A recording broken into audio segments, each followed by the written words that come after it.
Hello, literary travelers. Get ready to embark on an exciting romantic adventure in the world of Regency England. Today, on Literary Journeys with River, we bring you a summary of the first book in the famous Bridgerton series, The Duke and I by Julia Quinn. Enjoy intrigues, society balls, and a love that defies all expectations. Are you ready to uncover the secrets of the Bridgerton family and the mysterious Duke of Hastings? This will be a fascinating journey through the pages of The Duke and I. Let's begin. Prologue. The birth of Simon Arthur Henry Fitzranulph Basset, Earl of Cliveden, was a momentous celebration. Bells rang and champagne flowed freely to commemorate the arrival of the heir to one of England's oldest and wealthiest duchies.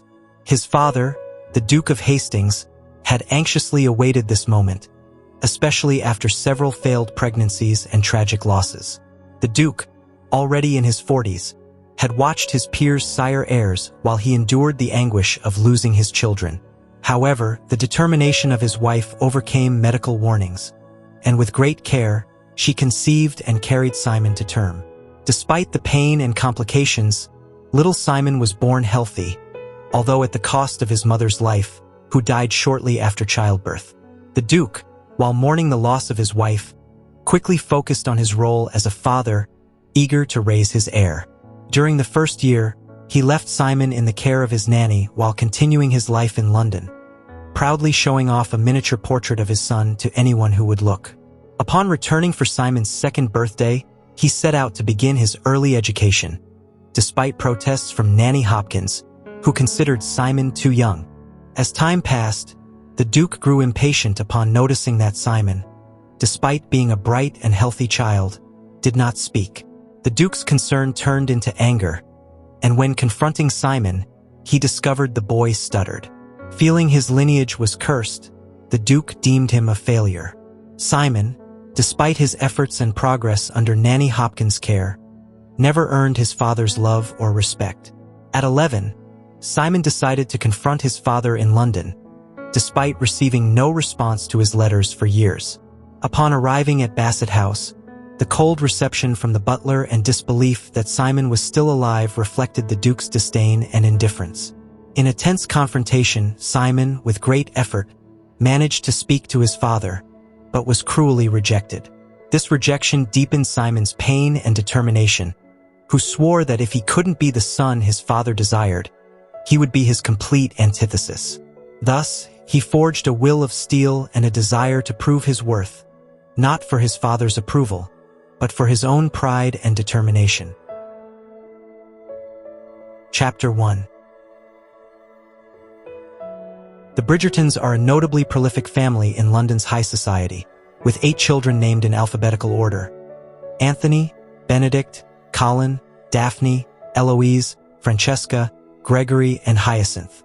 This peculiar trait stands out as much as their physical resemblance, making it clear they are legitimate descendants. In a publication by Lady Whistledown's society paper, details about the Bridgerton family and other social gossip are mentioned. Violet Bridgerton, the mother, becomes furious upon reading the article, worried about how it might affect her daughter Daphne's marital prospects. Daphne, who has spent 2 seasons at London balls, feels frustrated by not finding a suitable husband, despite her desire to marry for affection, if not for love. As Violet expresses her concern, Daphne tries to calm her, pointing out that Lady Whistledown's column isn't so negative and could be worse. The conversation between mother and daughter reveals the tensions and expectations surrounding marriage within the family. Violet, though loving and concerned for Daphne's future, often shows desperation to marry off her daughters. Meanwhile, Simon Basset, the new Duke of Hastings, is at White's, an exclusive club with Anthony Bridgerton, Daphne's older brother. Both friends share stories and laughter, reminiscing about old times at Eton and Oxford. Anthony mentions Simon's recent appearance in London, which has piqued the interest of high society and especially mothers with marriageable daughters. Anthony invites Simon to a family dinner at Bridgerton House, assuring him he won't have to worry about his mother's matchmaking intentions. Despite Simon's reluctance about assuming his new social role, he accepts the invitation, intrigued by the prospect of meeting the Bridgerton family. Chapter 2. The new Duke of Hastings has sparked great curiosity in London high society. Despite being known for his estrangement from his father, the reasons for this enmity remain a mystery.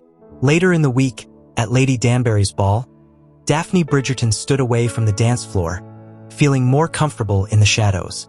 Recently, her brother Anthony had informed her that Nigel Berbrook had again proposed to her, increasing her desire to avoid him. While considering hiding in the ladies' lounge, her brother Anthony approached, pulling her out of her refuge. Anthony humorously mentioned the list of potential wives their mother had made for him, revealing the pressure both felt from Violet Bridgerton's marital expectations.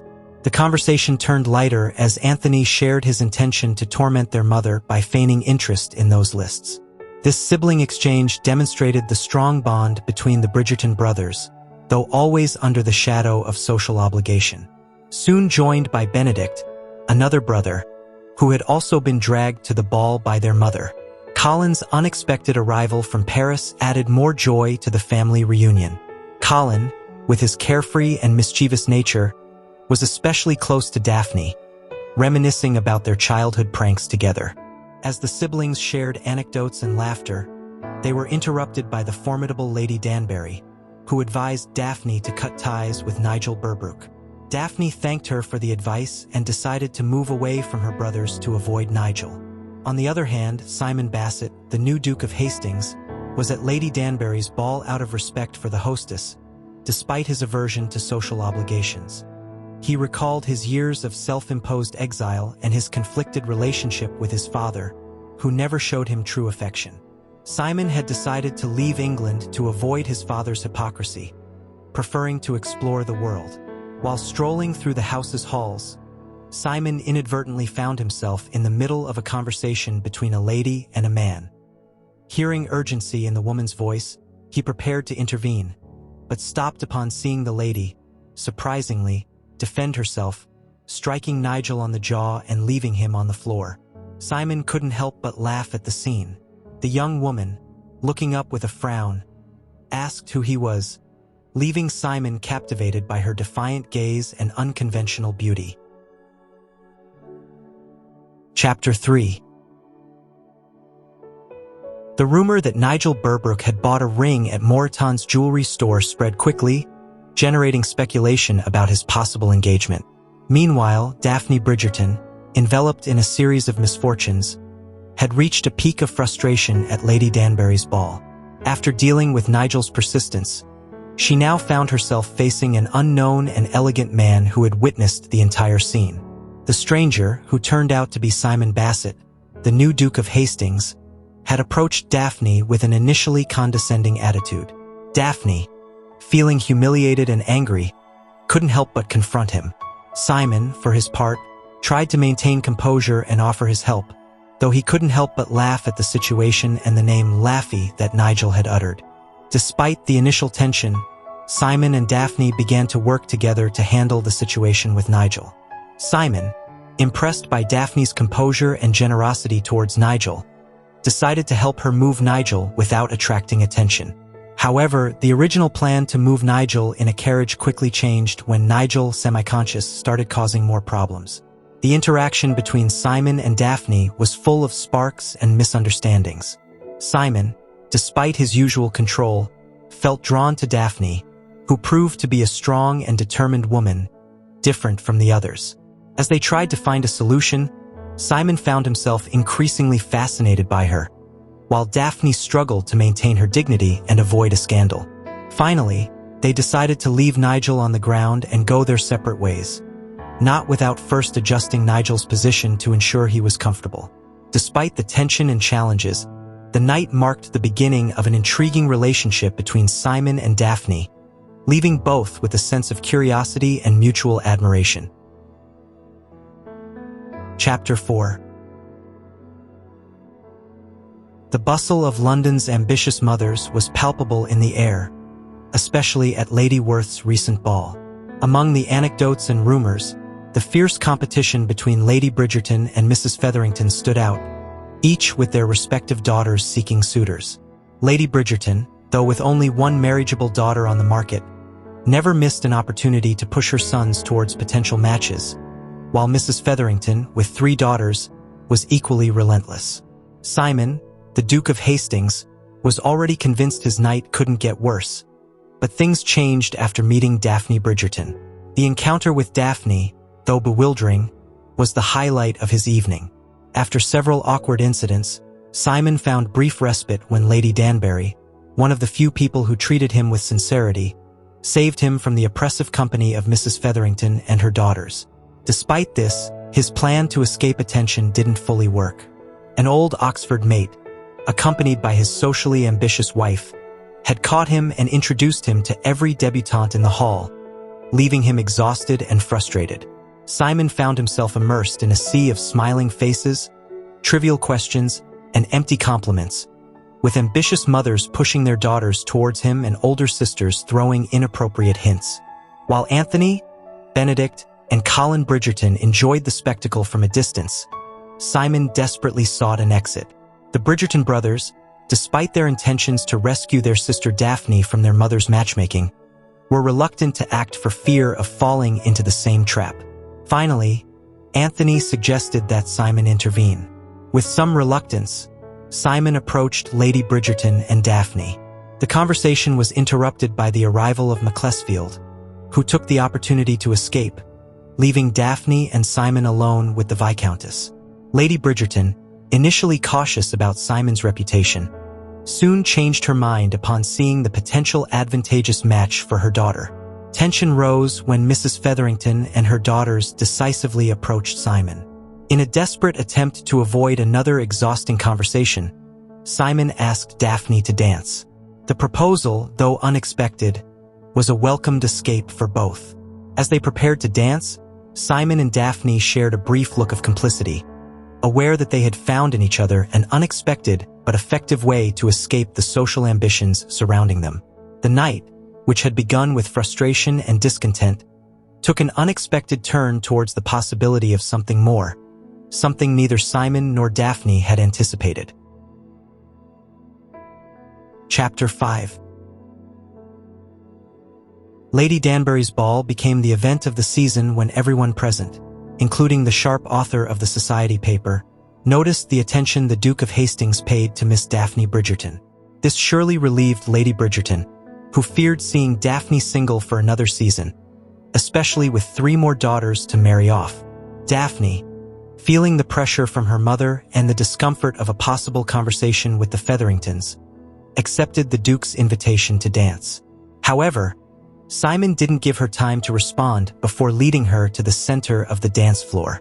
While waiting for the orchestra to begin, Simon expressed his relief that Daphne hadn't refused the invitation. She, in response, pointed out that he didn't give her the chance to do so, which he acknowledged with a smile. As the waltz began, Simon asked if young ladies still needed permission to dance that kind of dance and was surprised to learn that Daphne had it. During the dance, Daphne, intrigued, asked the Duke what he had told her brothers about their encounter. Simon assured her that he simply mentioned they met at the entrance and he recognized her as a Bridgerton by her family resemblance. The conversation turned to the boring evening they both were experiencing, comparing their respective situations. Simon, feeling overwhelmed by introductions to eligible young women and their ambitious mothers, and Daphne, recalling the discomfort of being with Lord Macclesfield. Amid the conversation, Daphne commented that a girl had to consider all marriage options, though she dismissed Lord Chalmers for his advanced age and other unattractive suitors. Simon, upon hearing Daphne's assertion about wanting to marry and start a family, felt moved. However, he reaffirmed his determination never to marry or have children, a commitment he had made since childhood. This declaration left Daphne perplexed, especially when thinking about the succession of the Duke's title. During the dance, Simon reflected on the exhausting parade of social events and the expectations surrounding them. It was then that a brilliant and risky idea occurred to him: a fake engagement with Daphne. This would allow both to escape social pressure. Simon explained his plan, convinced that if everyone believed he would make Daphne his duchess, other men would start looking at her with new eyes, increasing her marriage prospects. Daphne, initially skeptical, eventually accepted the proposal, recognizing the benefits it could bring.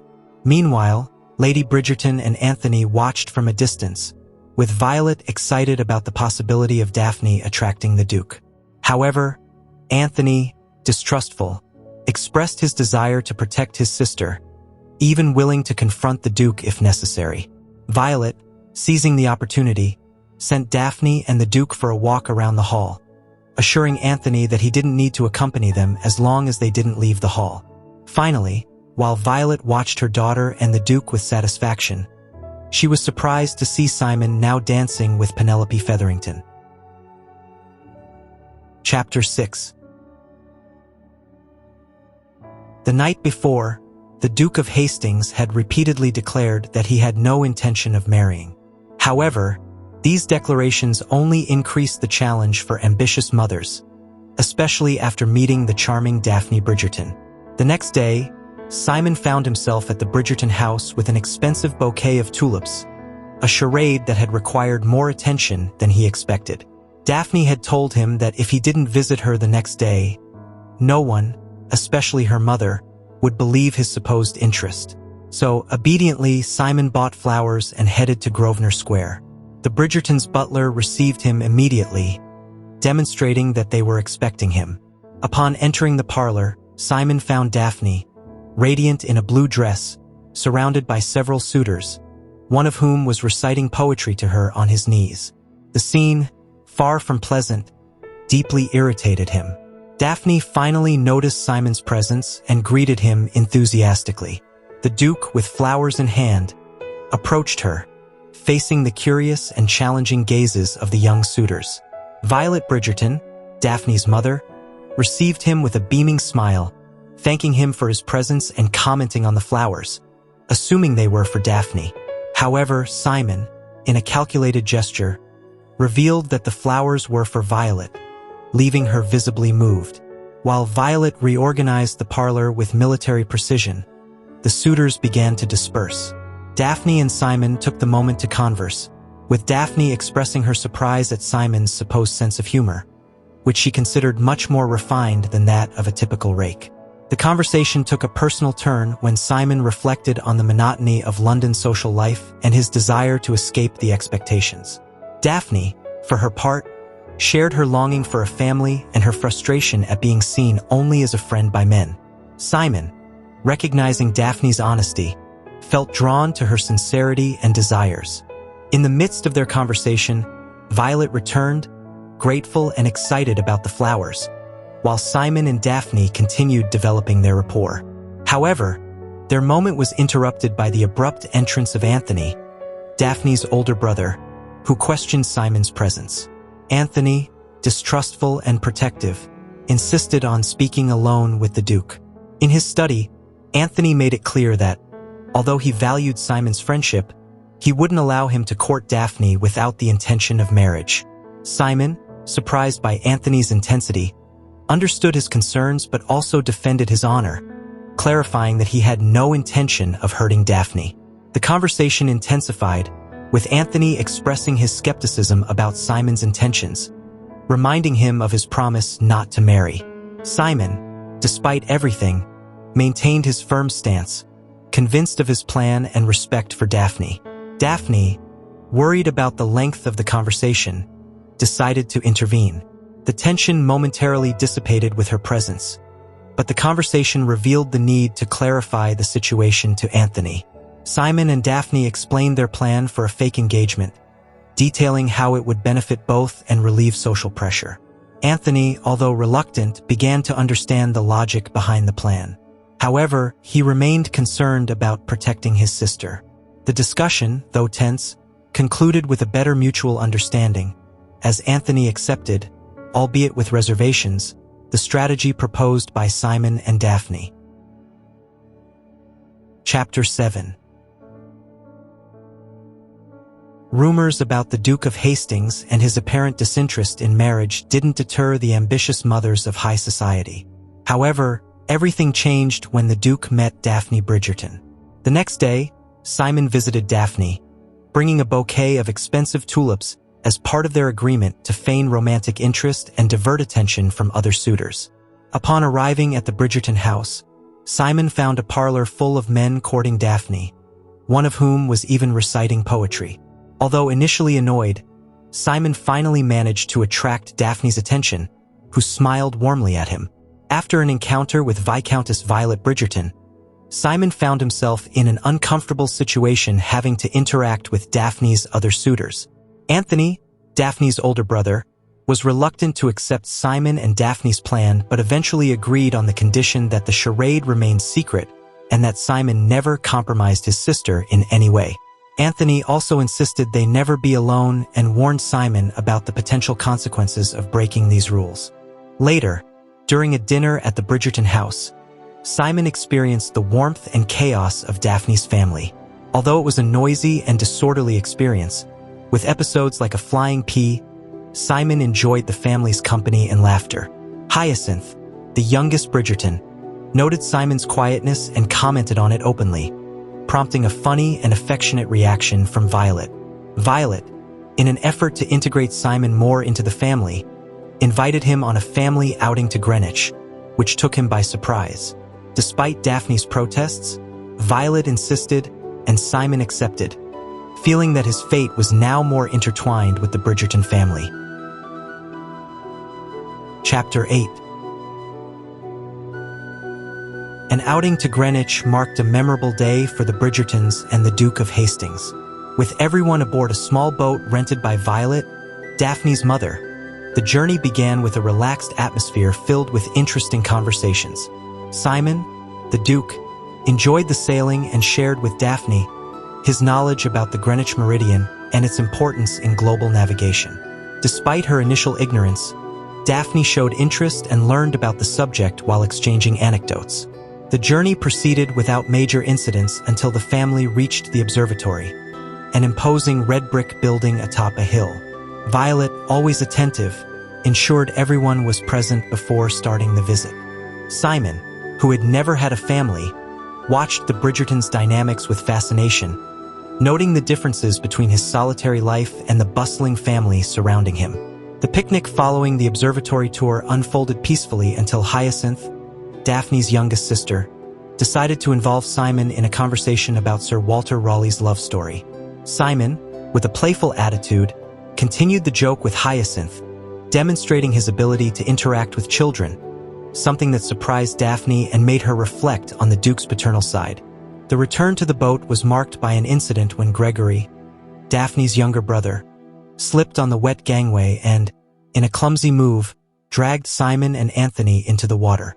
The scene, though initially worrying, ended in laughter and jokes among the family, although Violet had to intervene to prevent the situation from escalating. Later that night, Daphne, unable to sleep, decided to go down to the kitchen for some warm milk. There she found Anthony, busy with his correspondence. The conversation turned to Simon, and Daphne seized the opportunity to ask her brother why the Duke was so averse to marriage. Anthony, clearly concerned, explained that Simon had always maintained a firm stance against marriage and that, for her sake, she should forget about him and focus on other suitors. Daphne, although she nodded at her brother's words, couldn't help but feel disillusioned and kept thinking about the possibility that Anthony might be wrong about Simon. The day's interactions, the shared laughter, and the sense of connection with the Duke left her with an irresistible need to understand more deeply the man who seemed so determined not to marry. Chapter 9. Lady Whistledown, always attentive to social movements, had noticed something peculiar in the relationship between the Duke of Hastings and Daphne Bridgerton. Though they were seen together at balls and events, their encounters seemed limited to these public settings.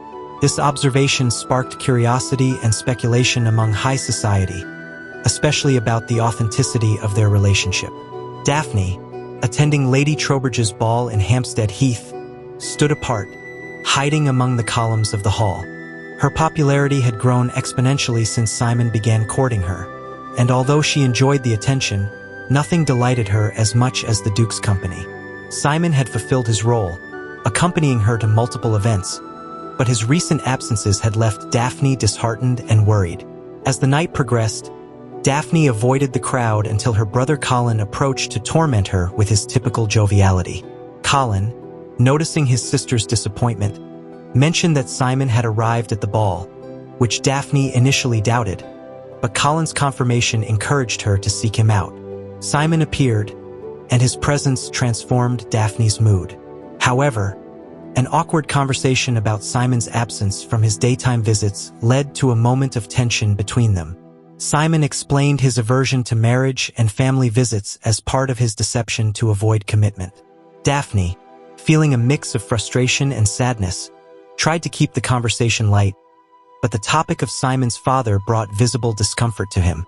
Deciding that a change of scenery might ease the tension, Daphne suggested going out to the terrace, to which Simon, though initially reluctant, agreed. However, they were interrupted by Duke Middlethorpe, an old friend of Simon's father, who tried to talk about the late Duke. The mention of his father enraged Simon, who abruptly left for the terrace, followed by Daphne, who tried to smooth things over. On the terrace, Daphne spoke about the beauty of the stars and how rarely they were seen in London, trying to return tranquility to Simon. The conversation shifted to the Southern Hemisphere stars, and Simon, relaxing, shared his travel experiences, returning to a more pleasant and close chat. As the night advanced, Daphne felt a deep connection and an irresistible attraction to Simon. Determined to seize the moment, she suggested a walk in the garden. Though Simon initially resisted, worried about his promise to Anthony and the social consequences, he finally yielded to temptation. They ventured into the garden, where the tension and desire culminated in a moment of closeness that both had been consciously avoiding. The emotions and attraction between Simon and Daphne were undeniable, and though reason dictated keeping their distance, their hearts had other plans. The garden, with its dark and secluded corners, became the perfect setting for both to realize how much they meant to each other. Chapter 10. The kiss between Simon and Daphne in Lady Troubridge's garden marked a point of no return.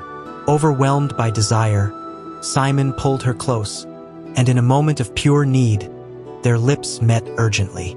Despite his decision never to marry, Simon couldn't resist the attraction he felt for Daphne.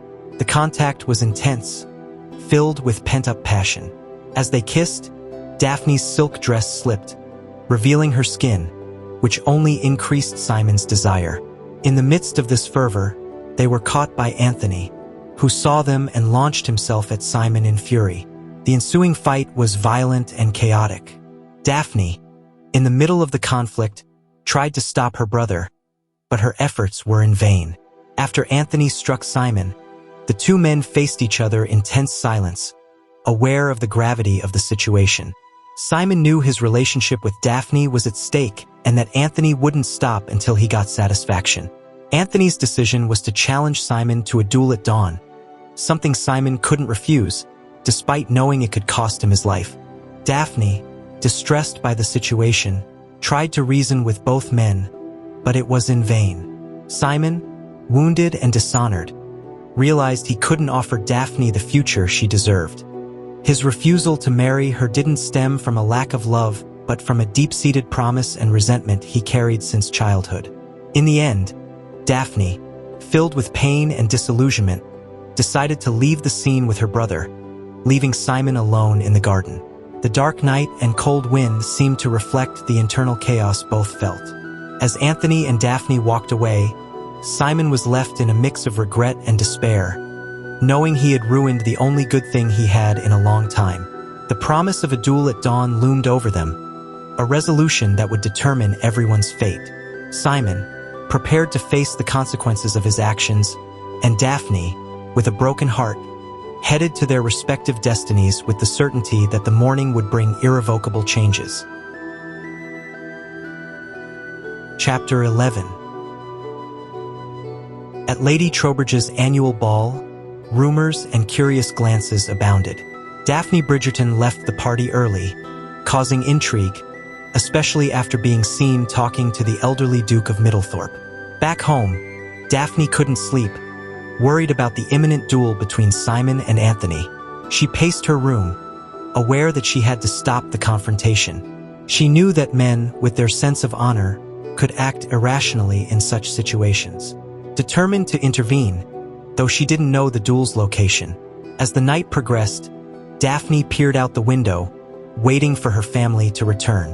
When she finally heard the carriage noise, she was filled with hope. She needed Colin's help to stop Anthony and Simon. Benedict would likely support Anthony, but she trusted that Colin would help her reason. Colin arrived in Daphne's room with troubling news. Lord Macclesfield had seen her enter the garden with Simon. Though Colin trusted that his friend wouldn't divulge the fact, it was clear the situation was delicate. Daphne, distressed, explained everything that happened in the garden to Colin, emphasizing Simon's desperation and the urgency of stopping the duel. The next morning, Colin and Daphne prepared quickly. Colin managed to extract the duel's location from Anthony and Benedict. Despite his doubts, Colin decided to help his sister. As Simon headed to the duel site in Regent's Park, he reflected on his fate. He knew he couldn't marry Daphne and face the consequences of his actions. In the park, Anthony and Benedict were already waiting for Simon. The tension was palpable when Simon arrived. Anthony, though reluctant, was willing to go through with the duel. Simon, resigned, hadn't brought a witness and trusted the Bridgertons to carry out the duel fairly. Suddenly, a scream interrupted the tense atmosphere. Daphne appeared, riding her mare, determined to save Simon. She confronted Simon with a mix of fury and desperation, reproaching his recklessness and pleading for him to listen. Anthony and Benedict, astonished, watched the scene. In a desperate act, Daphne punched Simon in the eye, trying to stop the duel.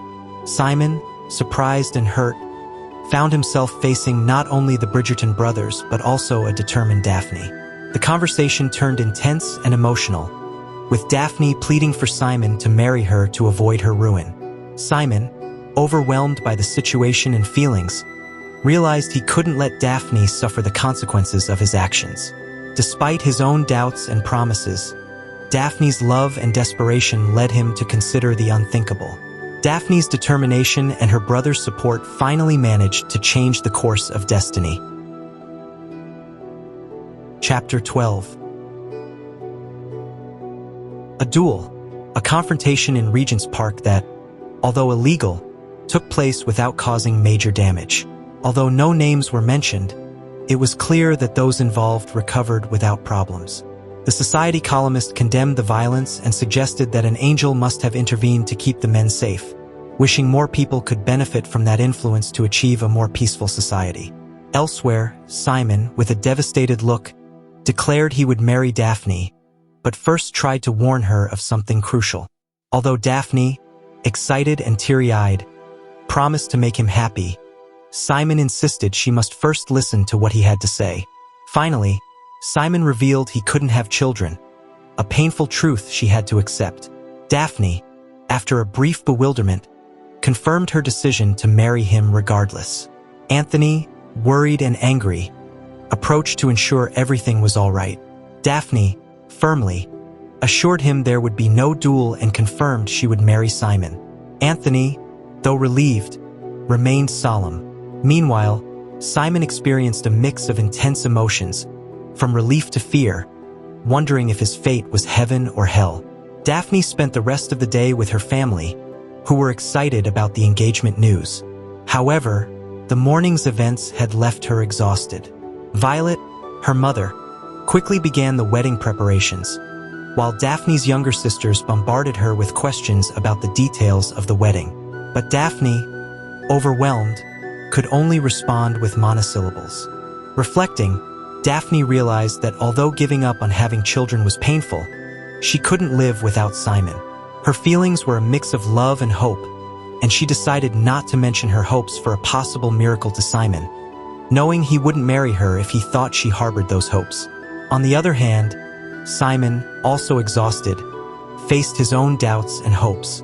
He realized that the next Saturday he would be united with Daphne forever. Although initially worried, he felt surprisingly good about the idea that Daphne had chosen him despite his flaws and limitations. Anthony visited Simon to ensure his intentions. Though the tension between them was palpable, they both agreed to leave the conflict behind.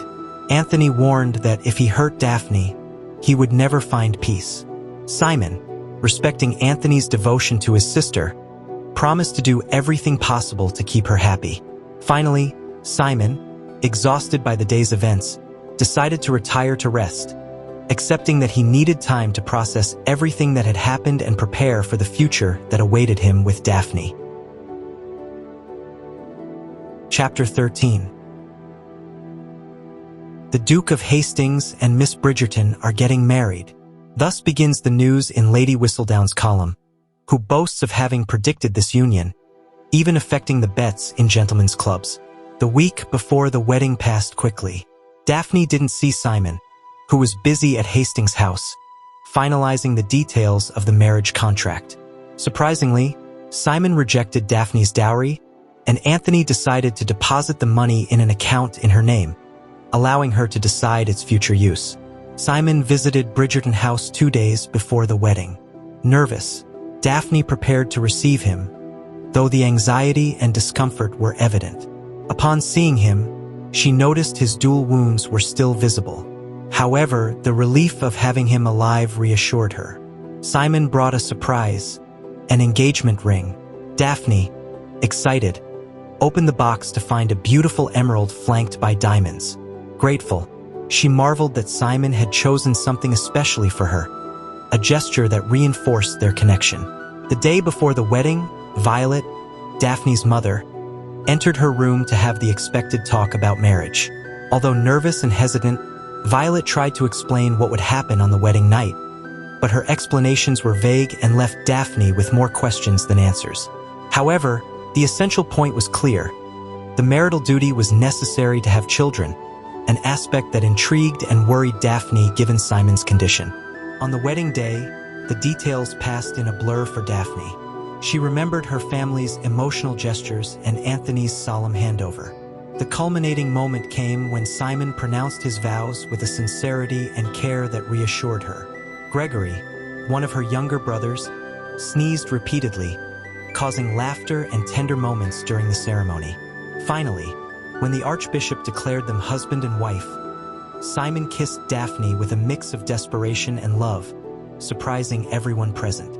Despite the solemnity of the moment, the newlyweds couldn't help but laugh during the kiss, a gesture that became the hallmark of their marriage and was interpreted by those present as an omen of lasting happiness. Hyacinth, Daphne's younger sister, observed the kiss and declared that if a couple could laugh at their wedding, they would surely always laugh, highlighting the beauty of laughter in married life. Thus, the news of the wedding spread, and the Dukes of Hastings were quickly recognized as the happiest and most in-love couple of the season. Chapter 14. The wedding of the Duke of Hastings and Miss Bridgerton was intimate but festive, according to rumors spread by the ever-well-informed Lady Whistledown. It is said the couple didn't stop laughing throughout the ceremony, a detail that Hyacinth Bridgerton shared with Felicity Featherington, and which soon spread throughout society. There would be no honeymoon, as there was no time to prepare one. Instead, Simon had arranged to spend a few weeks at Cliveden Castle, the ancestral home of the Basset family. Daphne was excited to escape London and see where her husband had grown up. As they left Bridgerton House, amid cheers and hugs, Simon helped Daphne into the carriage and covered her legs with a blanket, prompting laughter from Daphne at the exaggerated gesture. She soon discovered they would leave for Cliveden that very night, a surprise that initially caused her some disappointment. Simon, recognizing his mistake, decided they would spend the night at an inn. Daphne, though nervous, accepted the decision. As the carriage moved, Daphne reflected on her inexperience in marital matters, recalling her mother's vague explanations about the marital act. She worried whether Simon could truly consummate the marriage due to her own erroneous assumptions. Simon, watching Daphne, wondered if she was cold seeing her shiver. As night fell, both were lost in thoughts about their new life together. Simon promised to be a good husband, despite the limitations he knew he would have in their relationship. Upon arriving at the inn, Daphne discovered only one room was available. Despite the initial tension, Simon relented, and they both agreed to share it. Determined to respect Daphne, Simon assured her they wouldn't consummate the marriage until they reached Cliveden, despite his growing desire for her. Daphne, however, felt confused and disappointed, interpreting his deference as a sign he couldn't consummate the marriage. Simon, surprised and amused by the misunderstanding, tried to clarify the situation.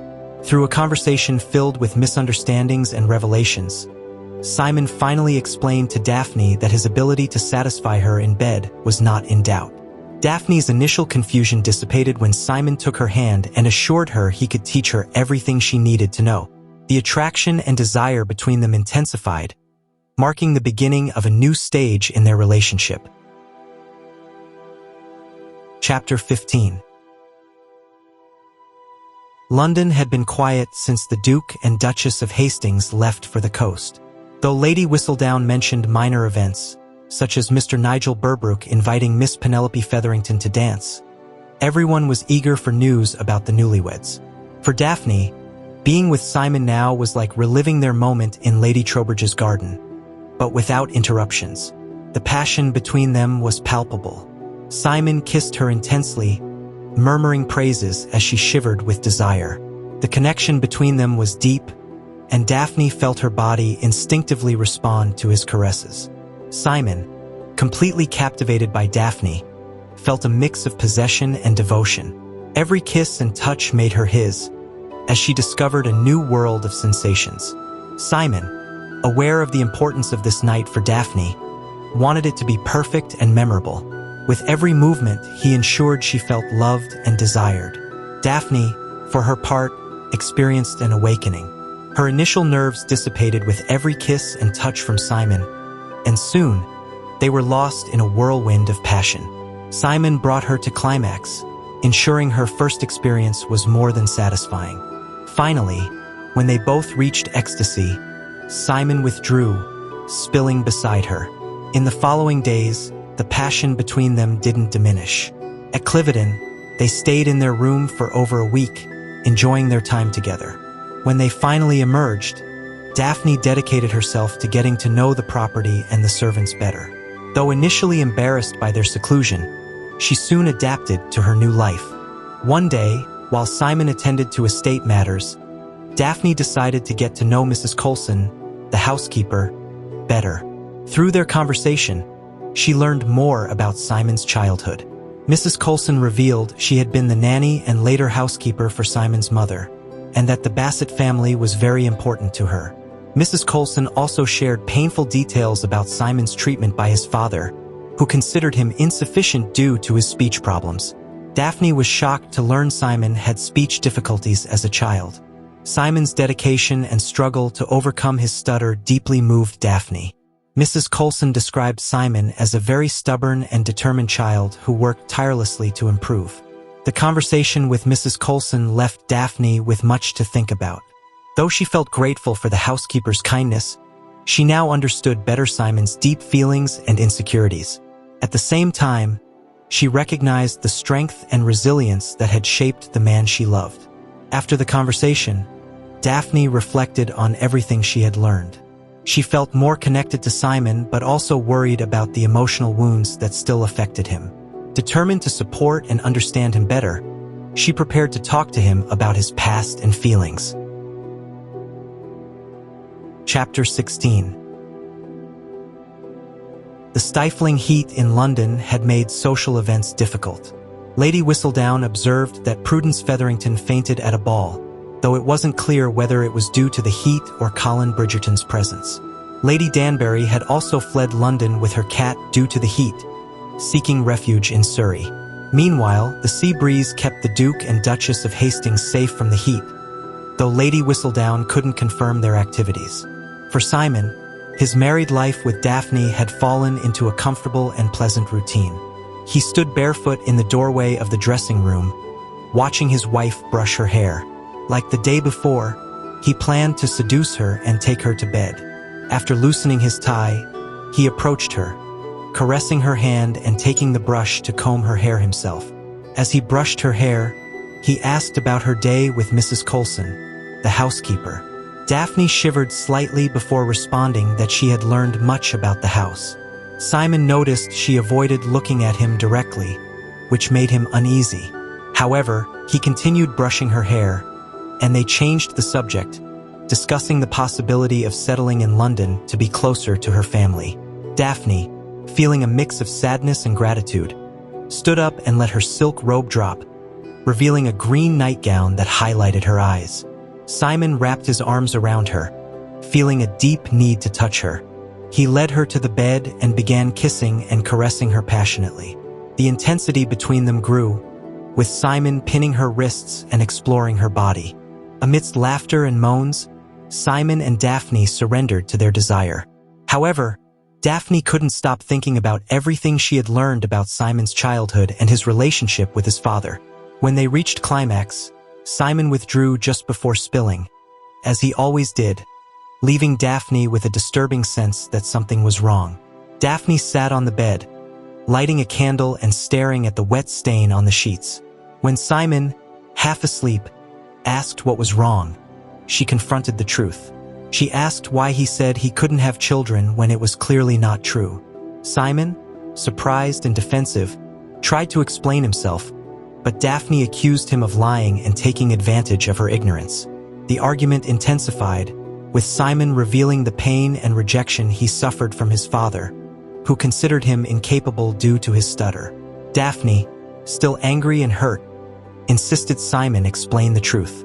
Simon, filled with rage and pain, confessed that his father only cared about the title and that he would never have children so that the dukedom would die with him, thus avenging his father. Daphne, deeply affected by the revelation, sat in a chair, wrapped in a sheet, crying silently. She realized the magnitude of Simon's pain and the complexity of his situation. Now, faced with a devastating truth, she wondered what to do and how to move forward. Chapter 17. Lady Whistledown didn't mince words and stated that saying men were as stubborn as mules would be an insult to mules. After the confrontation the night before, Daphne decided to try talking to Simon. Having not spent the night together, she looked for him in the study, a dark and masculine room likely decorated by Simon's father. Despite hating anything that reminded him of his late father, Simon seemed comfortable there. She found him sitting in the armchair, insolently resting his legs on the desk, playing with a polished stone and a bottle of whiskey nearby. Fortunately, he hadn't drunk much. Daphne gathered her courage and, after a brief exchange about the Caribbean stone, got to the point. They needed to talk about what happened the night before. Simon, with a calmness that almost hurt, listened, but his stance was inflexible. He reminded her that he had tried to avoid marriage, even at the cost of his own life, and that she had agreed to marry him knowing he didn't want children. But Daphne accused him of deceiving her, of saying he couldn't have children when he actually didn't want them.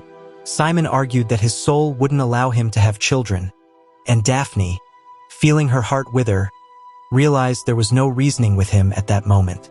With a lump in her throat, she said goodbye and left. Simon spent much of the day alone, reflecting. He felt guilty, though he tried to convince himself he had no reason to feel that way. He had clearly explained his stance to Daphne before they married. However, he couldn't ignore the image of her tormented face, and that tormented him. When night fell, Simon decided it was time to talk to Daphne. He hadn't seen her since the morning, and he headed to her bedroom. But upon entering, he discovered she wasn't there. After calling a maid and learning that Daphne had moved to the Duchess's bedroom, he furiously went there. He knocked on the door, demanding to enter, but Daphne refused. The confrontation between them was intense, with Daphne slamming the door in his face. Finally, when Daphne opened the door, the tension was palpable. Simon, filled with rage, tried to impose his will, demanding Daphne return to her room. But she refused, defiantly declaring that if he could deny her children, she could deny him her presence. Simon, unable to fully comprehend his own feelings, tried to use force and seduction to make her submit.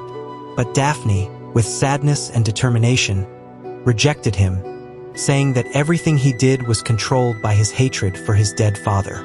Simon, powerless and enraged, finally understood he couldn't force Daphne to yield. With a mix of fury and desperation, he left the room, leaving Daphne alone with her tears and pain. Chapter 18. Lady Whistledown observed that the gentlemen of London's high society seemed to be drinking more than usual lately. Simon decided to go out and get drunk. Though it wasn't a usual practice for him, that night he needed to forget. He found refuge in a seaside bar, where he encountered two sailors who, provoked by his latent anger, ended up in a fight that Simon easily won. However, the violence didn't quell his internal fury, only fueled it. After a night of non-stop drinking, he decided to return to Cliveden. His intoxicated mind could only think of reclaiming Daphne, convinced he would seduce her and win her favor. He stumbled to her bedroom door, calling desperately. Daphne, hearing him, quickly opened the door, and Simon collapsed to the floor, unable to stand. Seeing him in this state, Daphne, with a mix of exasperation and tenderness, tried to help him up and get him to bed. Simon, completely drunk, only wanted to stay there with her. However, she insisted and, with effort, managed to get him to bed. While he muttered incoherently and confessed his feelings, she couldn't help but feel a pang of pain for him, but knew their conversation about the future had to wait until he was sober. The next morning, Simon woke up with Daphne in his arms, who had also fallen asleep from exhaustion. Seeing him asleep, she allowed herself to caress his cheek and express her love and frustration in a low voice. However, when she tried to get up, he pulled her close, showing evident arousal even in his half-asleep state. Daphne, feeling powerful with the control, began to caress and undress him slowly. Simon, half-conscious, responded to her caresses, completely surrendered. She, taking advantage of the situation, positioned herself over him, allowing him to penetrate her while he was still semi-conscious. When Simon woke up and realized what was happening, it was too late to stop. The climax came quickly, and Simon, realizing what had happened, was horrified. He accused her of taking advantage of him, while she tried to justify her actions, saying she had wanted him. Simon's anger and pain were palpable. He couldn't bear the betrayal he felt and, stammering with rage, left, unable to utter more words. 10 hours later, Daphne found a note from Simon informing her he had left on urgent business and to notify him if her attempts at conception were successful. Heartbroken, Daphne realized Simon had truly left her. She felt alone and foolish for thinking her love could heal Simon's wounds. Determined not to lose hope, Daphne caressed her abdomen and prayed she was pregnant. She needed something to hold onto amid her pain and loneliness. When Mrs. Coulson entered with tea, Daphne, though grateful, couldn't help feeling overwhelmed by the situation. In the end, she stayed alone in the yellow parlor, chewing a biscuit and thinking it might be time to return home. Chapter 19. Lady Whistledown reported that the new Duchess of Hastings had been spotted in Mayfair. Miss Philippa Featherington had tried to get her attention, but the Duchess acted as if she hadn't heard her, which was unlikely given Philippa's shouting. Daphne had been plagued by a constant, sharp headache ever since Simon had left. She decided to leave Cliveden and return to London. However, instead of going to her family's home, she chose to go to Hastings House. Although she wanted her family nearby, she knew that as a married woman, she was expected to be in her own home. The first visitor she received was her mother, Violet, who quickly inquired about Simon. Daphne, unable to lie to her, ended up confessing tearfully that he had not wanted to take her with him. Violet, with tenderness, offered her support, but Daphne didn't want to share more details, trying to stay strong. Days later, Colin showed up at Hastings' house, furious and demanding to know where Simon was. Daphne, though irritated by her brother's intrusion, refused to discuss the details of her marriage. Colin, recognizing his sister's resolve, agreed to let her handle the situation in her own way but warned her that he would not allow the situation to drag on indefinitely. Every morning, Daphne woke up hoping not to find bloodstains on the sheets, a sign that she wasn't pregnant.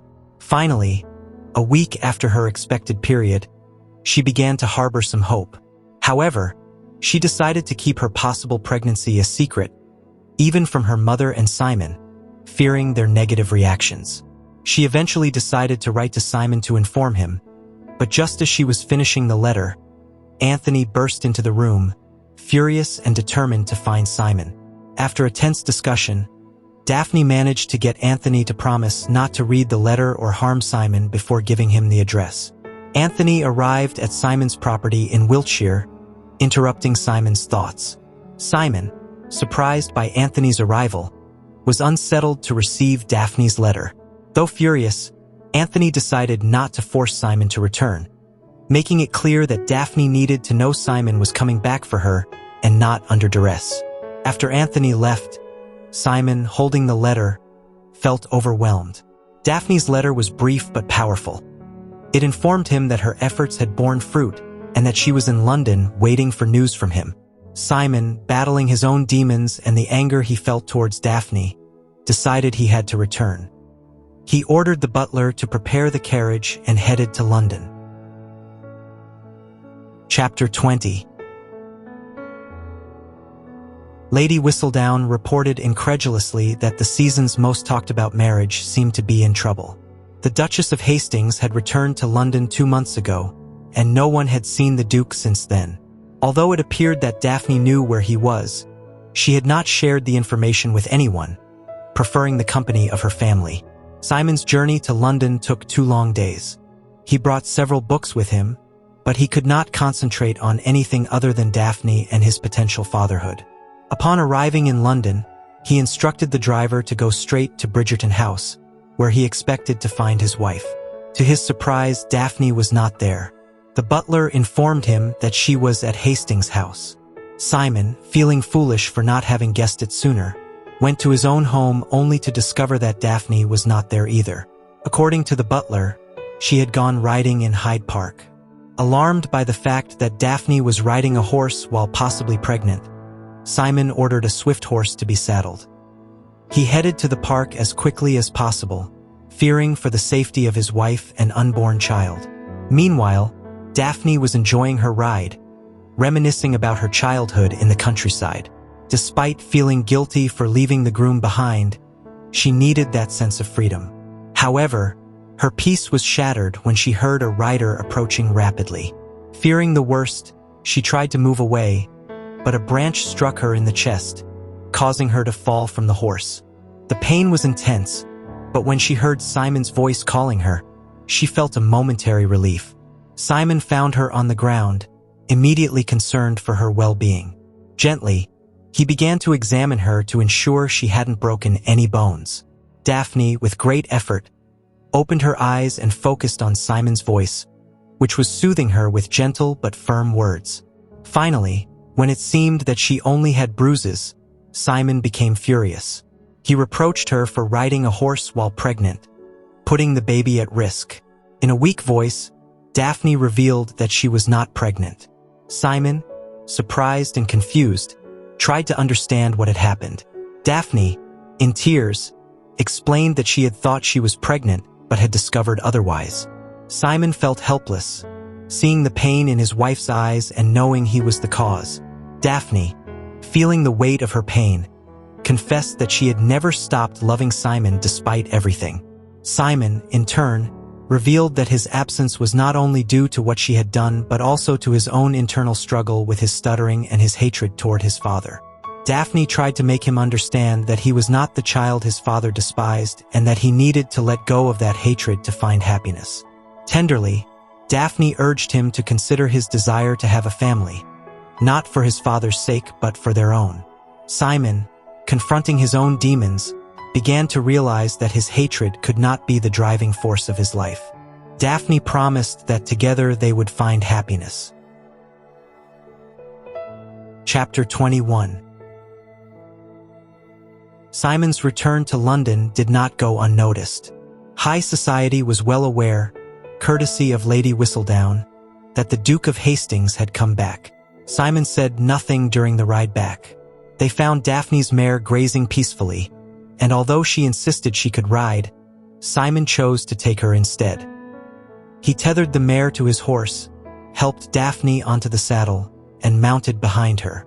He needed to hold her and, perhaps, begin to understand that love could be a better choice than hatred. Upon arriving at Hastings' house, a stable hand took care of the horses, and Simon and Daphne entered the house, only to find the three Bridgerton brothers waiting for them. Anthony, Benedict, and Colin were there, forming a protective barrier around their sister.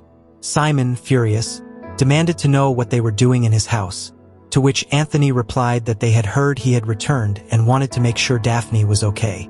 The tension escalated, and Daphne tried to defuse the situation, but her brothers insisted on staying until they were certain Simon truly wanted her.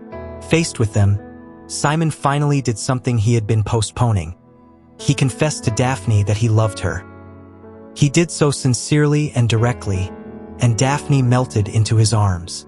The brothers, satisfied and somewhat embarrassed, left after their mother, Violet, intervened and reprimanded her children for involving themselves in matters that did not concern them. With the house finally calm, Simon led Daphne to their bedroom. There, amidst whispers and caresses, he promised her that he loved her and would never leave her alone again. Simon, freed from his internal demons, gave himself completely to Daphne, showing her through his actions what he was still learning to express in words. The next morning, Daphne woke up before Simon. As she dressed, she remembered the letters the Duke of Middlethorpe had given her, written by Simon's father. She thought it was time to show them to her husband. Although Simon initially hesitated, he decided he didn't need to read them at that moment. He preferred to focus on his present and future with Daphne. Relieved by Simon's decision, Daphne set the letters aside. The two spent the rest of the day together, enjoying each other's company without needing words. Eventually, Simon confessed his desire to have children with Daphne, a commitment he knew would bring them even closer together. Simon told her that he now saw life with a new perspective, that each day with her was better than the last, and that he was sure the future would only bring them more happiness. Daphne, touched, embraced him, knowing that together they could face anything life threw their way. Epilogue. In December 1817, Lady Whistledown's Society Gazette excitedly announced the birth of the Duke and Duchess of Hastings' son. After 3 daughters, the arrival of an heir greatly delighted the family. Although the name of the child was not revealed, the magazine's author correctly guessed that he would be named David, which surprised Simon and Daphne. Simon, intrigued by how Lady Whistledown always seemed to know everything, suspected that she had a spy in his home. However, Daphne was more focused on little David, who already bore a strong resemblance to his father. Despite Simon's complaints about Lady Whistledown's intrusion, Daphne was thrilled to be mentioned as part of the most loving couple in London. The discussion was interrupted when Simon took David in his arms, promising him love and protection. Elsewhere in London, Lady Whistledown was preparing her next column, always ready to delight her readers with the latest gossip from high society. And so concludes our journey through the captivating world of The Duke and I. We hope you've enjoyed this trip as much as we have. Don't forget to subscribe to the channel and hit the bell icon to stay updated on all literary summaries. Leave your comments and let us know what you thought of the story and which book you'd like to see next on Literary Journeys with River. Until next time, travelers, keep exploring the magical world of books.